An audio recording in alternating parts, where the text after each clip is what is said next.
Hurricanes destroy more than just buildings and roads. They shatter lives, dreams, and communities in ways that continue long after the storm clouds have cleared. While we all witness the dramatic footage of howling winds and rising waters, few see what happens when the media spotlight fades and survivors are left to navigate a chaotic new reality alone. Why do we forget these communities so quickly once the spectacle ends? What truly happens in those forgotten weeks and months when disaster victims slip from public consciousness into silent struggle? Most people have never experienced what it feels like when rescue becomes recovery and recovery becomes abandonment. The real devastation often begins when the cameras leave, when federal aid dwindles, when volunteers return to their lives, and when the rest of the world moves on to the next headline. This is the untold story of hurricane survivors trapped in a limbo that can last for years, where trauma lingers, where bureaucratic nightmares multiply, and where entire communities simply disappear from our collective attention.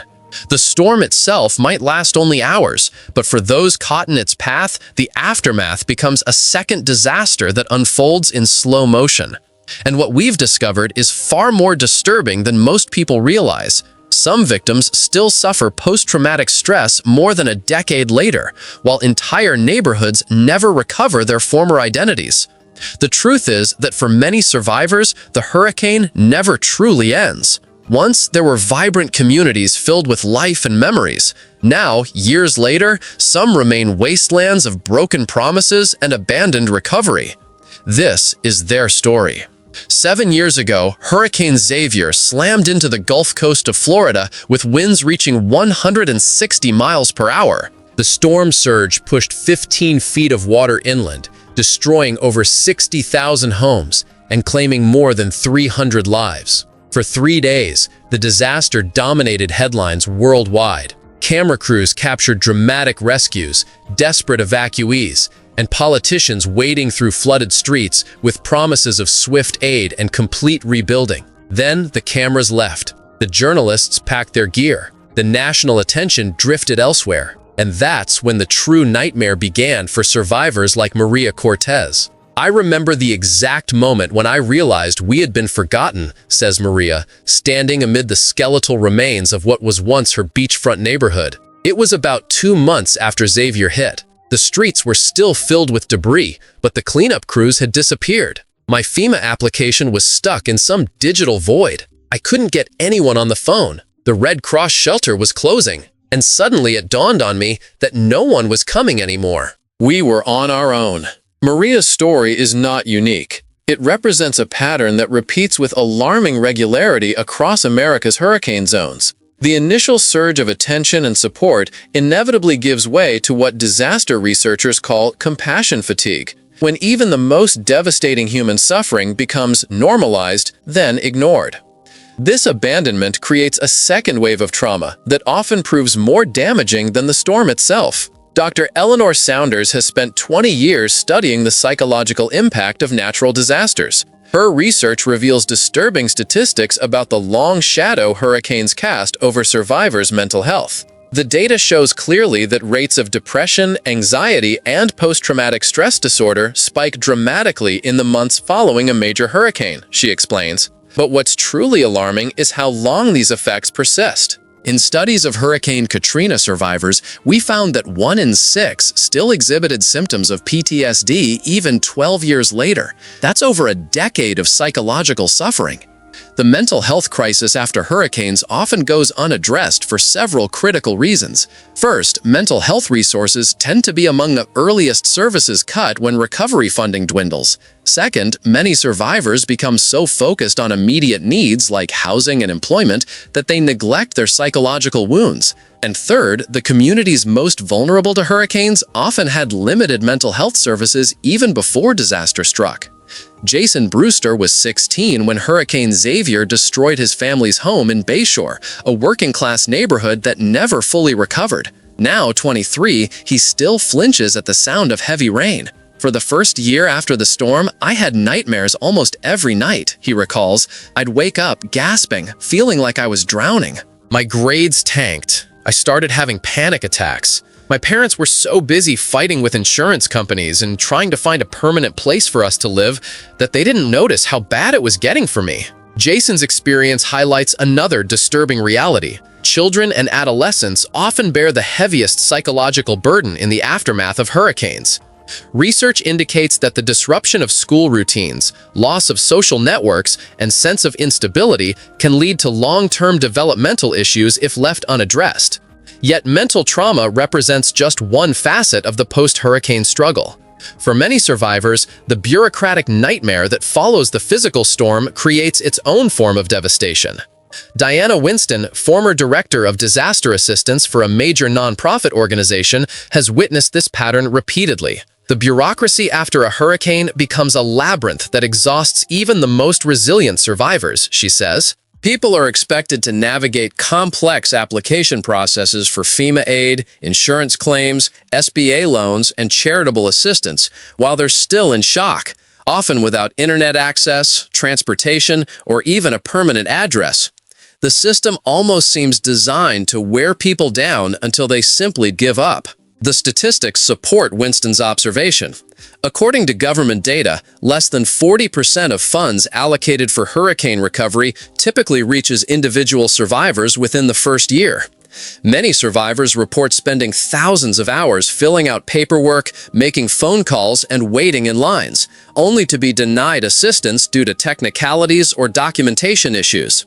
This bureaucratic gauntlet hits vulnerable populations especially hard. Elderly residents, non-English speakers, the disabled, and those living in poverty before the hurricane face nearly insurmountable obstacles in accessing aid. Without advocates to help them navigate the system, many simply fall through the cracks. Carlos Jimenez, a 74-year-old retiree from Port Chambers, lost everything when Hurricane Xavier flooded his modest home. 3 years later, he was still living in a FEMA trailer with no clear path to permanent housing. Every morning, I would wake up and make calls, fill out more papers, he remembers. They kept telling me different things. First, they said I qualified for a rebuilding grant. Then they said I didn't have the right insurance before the storm. Then they said my property was now in a new flood zone and couldn't be rebuilt without elevating the foundation, which would cost more than I had been approved for. Around and around we went until I just had no fight left in me. Carlos eventually abandoned his property and moved in with his daughter in another state, one of thousands who simply surrendered to the impossible complexity of recovery. Beyond the individual suffering lies another painful reality. Hurricanes often accelerate economic and social inequality in affected regions. Dr. Marcus Williams, an urban sociologist who studies post-disaster recovery patterns, explains, "What we consistently observe is that wealthy neighborhoods recover faster and more completely than poor ones. This isn't coincidental. It reflects systematic advantages in terms of insurance coverage, political influence, available resources, and ability to navigate bureaucracy."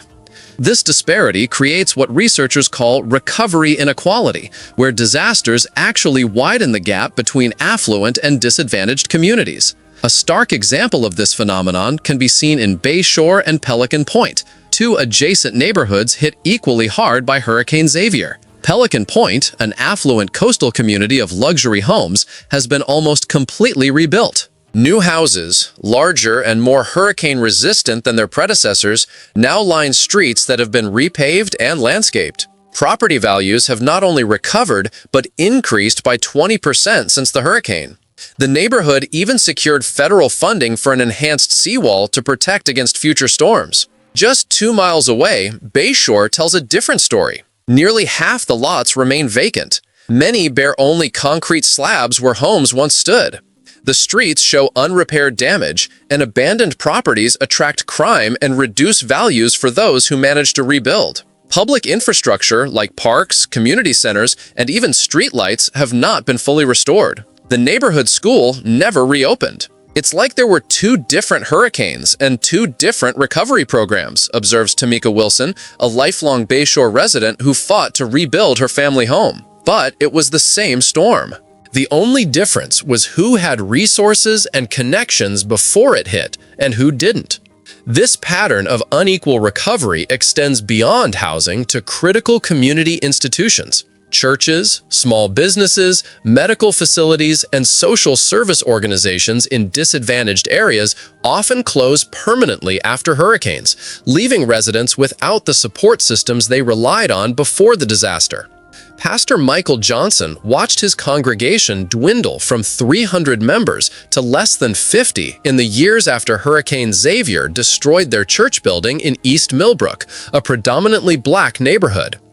"We held services in a tent for 6 months, then in a storefront for another year," he recalls. But without a permanent home, people gradually drifted away. Some moved elsewhere. Others found new churches. By the time we finally secured funding to rebuild, most of our community had dispersed. The loss of such community anchors creates ripple effects that extend for generations. Neighborhoods lose their identity and social cohesion. Cultural traditions fade. Support networks that once helped residents through hardships disintegrate precisely when they're needed most. This community dissolution represents a form of loss that statistics and economic analyses fail to capture: the erosion of what sociologists call social capital, the web of relationships, mutual trust, and shared history that makes communities resilient becomes another casualty of the storm. Perhaps nowhere is this loss more visible than in the altered demographics of hurricane-affected regions. Population data reveals that many survivors never return to their communities after evacuation. Those with means often relocate permanently, taking their skills, tax contributions, and community involvement with them. Those without resources may return, but find themselves unable to rebuild their former lives. Samantha Green, who tracked population changes after Hurricane Xavier for a research institute, notes, "What we observed was essentially a form of climate migration that permanently altered dozens of communities. Overall, the areas hardest hit by Xavier experienced a net population decline of nearly 15% in the 5 years following the storm. But that statistic masks more specific patterns. The decline was much steeper among middle-class families with children, people with specialized job skills, and younger residents. This created a demographic shift toward an older, poorer population in many communities, further hampering recovery. The departure of these residents creates a downward spiral for communities already struggling to rebuild. With fewer taxpayers, local governments cannot maintain previous levels of services. With fewer skilled workers, businesses struggle to operate, and new enterprises hesitate to invest. With fewer families with children, schools lose funding and sometimes close altogether. This erosion of community infrastructure creates what researchers call disaster migration loops, where initial population losses trigger conditions that drive even more residents to leave, accelerating decline.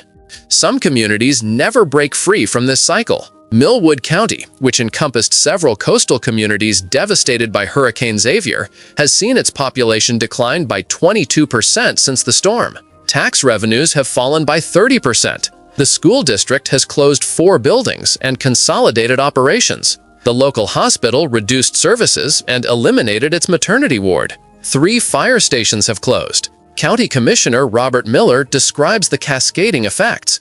"We're caught in an impossible situation. We have less revenue coming in, but higher costs from road repairs to public safety. We've had to cut services, which makes the county less attractive for residents and businesses, which further reduces our tax base. Every decision feels like choosing which limb to amputate." This cycle of decline particularly affects those who cannot leave, often the most vulnerable residents who lacked the resources to relocate even before the hurricane. They find themselves trapped in communities with diminishing services, opportunities, and quality of life. Martha Simmons, an 80-year-old widow, has witnessed this decline in her Millwood County neighborhood. "Before the storm, we had a grocery store 3 blocks away. There was a pharmacy, a bank branch, and a little restaurant where I'd meet friends for lunch. The bus came every hour. Now, all of that's gone. My doctor moved his practice to Westport. The nearest grocery store is 5 miles away, and I don't drive anymore. Most of my neighbors have left. Some days, I don't see another soul." Martha's isolation reflects a broader phenomenon: the erosion of social infrastructure that follows hurricane disasters.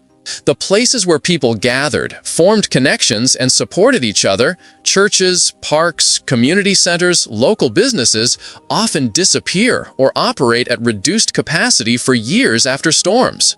This loss of third places, neither home nor work, undermines community resilience precisely when it's most needed.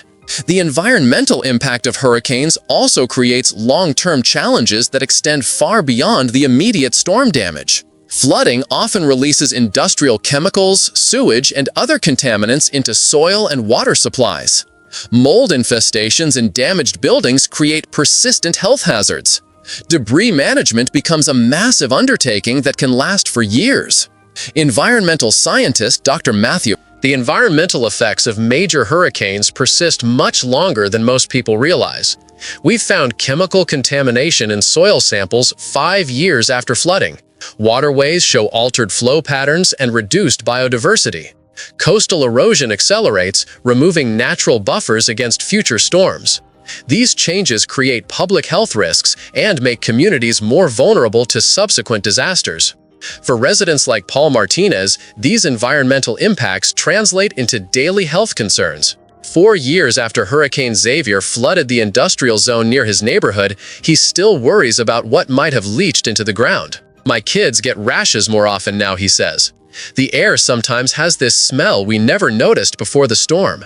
You can see an oily sheen on puddles after it rains." I reported it to the environmental agency, but they said they don't have funding for comprehensive testing.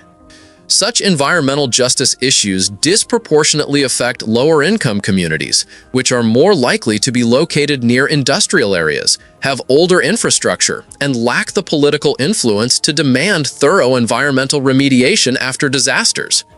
The story of hurricane aftermath is also one of incredible resilience, of individuals and communities fighting against overwhelming odds to rebuild their lives.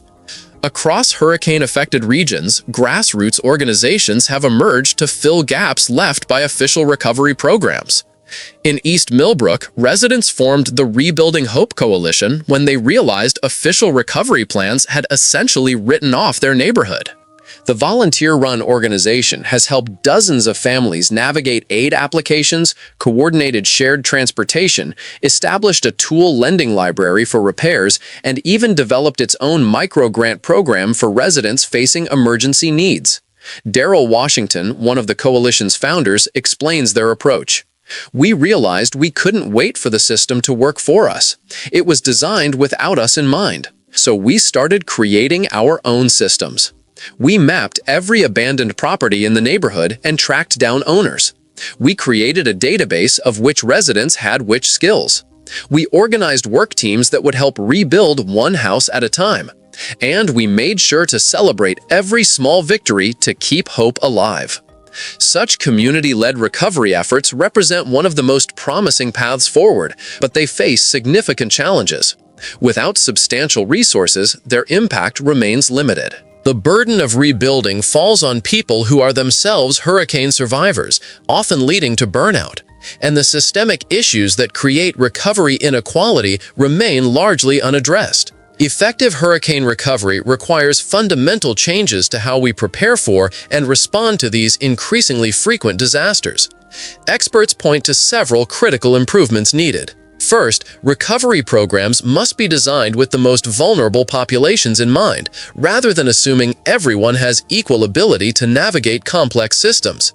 This means simplifying application processes, providing direct assistance with paperwork, offering services in multiple languages, and establishing clear, consistent requirements. Second, mental health support must be integrated into recovery efforts from the beginning and maintained for years, not months. This includes trauma-informed approaches to all aspects of recovery, from how officials communicate with survivors to how temporary housing is designed. Third, funding models need restructuring to ensure resources remain available throughout the extended recovery period, not just during the immediate emergency. This requires moving beyond news cycle-driven disaster philanthropy to more sustainable support systems. Fourth, community infrastructure, both physical and social, must be prioritized alongside individual assistance. Rebuilding community centers, supporting local businesses, and preserving neighborhood institutions helps maintain the social fabric that makes recovery possible. Fifth, environmental remediation must be comprehensive and transparent, with particular attention to contamination in disadvantaged communities that may lack the political power to demand thorough cleanup. As climate change increases both the frequency and intensity of hurricanes, implementing these changes becomes increasingly urgent. Without meaningful reform, each new storm will leave behind more communities trapped in the prolonged limbo of incomplete recovery. Maria Cortez, standing in her finally rebuilt home 7 years after Hurricane Xavier, reflects on what she's learned. The storm itself was terrifying, but it was over in hours. The aftermath, that's been the real test of survival. What I want people to understand is that for us, the hurricane isn't something that happened years ago. It's something we're still living through every day. For Maria and countless others, hurricanes create a dividing line in their life stories, a permanent before and after. The physical scars on the landscape may gradually heal, but the invisible wounds remain. Communities are transformed, relationships strained, opportunities lost. The true cost of these storms extends far beyond what insurance adjusters can calculate or economists can measure. As we confront a future of increasingly powerful hurricanes, we must acknowledge this fuller reality of disaster impact. The cameras may leave, but the story continues. The winds may die down, but the struggle persists. The waters may recede, but the need remains. If you've felt this reality or witnessed it in your own community, share your story in the comments. And if this opened your eyes to the hidden aftermath of hurricanes, subscribe. The next disaster may reveal even more about our society's deepest vulnerabilities.